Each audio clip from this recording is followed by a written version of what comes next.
हवी आणि ती गोड निर्माण तुम्ही करणार. कोणत्या रीतीनं प्रत्यक्षाला पाहायचं असेल कोणत्या पहा माझं सारं तेज पणाला राहून या विश्वाची अचाट शक्ती दानवांच्या उत्कर्षासाठी हा शुक्र निर्माण करतो आहे. अनाद शंकर नमामि शंकर शिव शंकर शंभो हे गिरिजापती नमामि शंकर शिव शंकर शंभो ओम नमः शिवाय जय जय चंद्रमती ओम नमः शिवाय.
आश्चर्य वाटलं असेल तुझ्या क्षुदेचं क्षमन माझा महाराज तुझ्या मस्तकावर येता क्षणी झाला.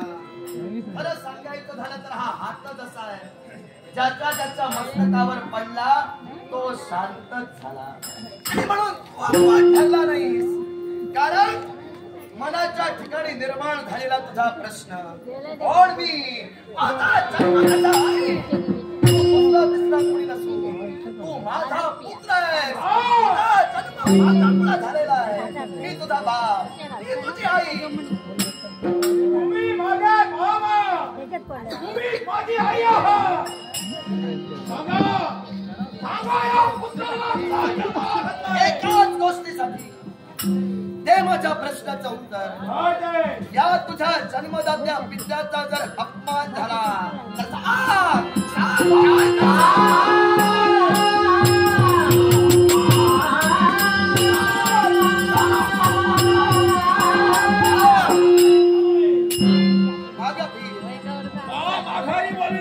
अधिकतम समाधानी झालो.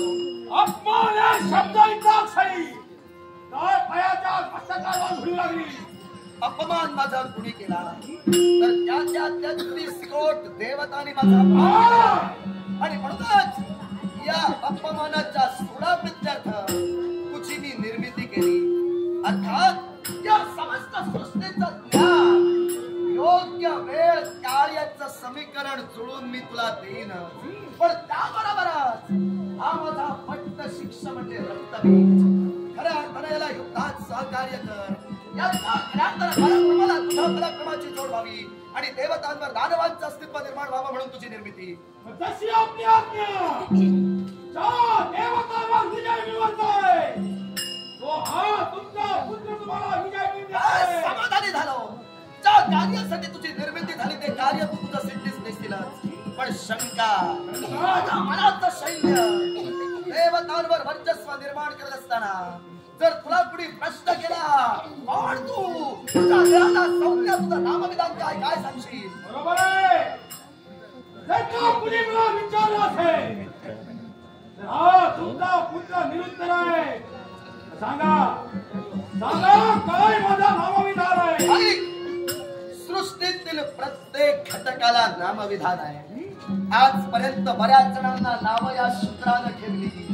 माझ्याच नावाची जर गणना केलीस तर खऱ्या अर्थानं वेळ आणि काळ यांचंच समीकरण जुळणार नाही. कुणी मला औषणा म्हणतात कुणी मला शुक्र म्हणतात, कुणी मला औरा म्हणतात. तेव्हा खऱ्या अर्थानं माझे सात बंधू कुलोत्पन्न हा उसरा ब्राह्मणाचा नाव ठेवतोय. यापुढं तुला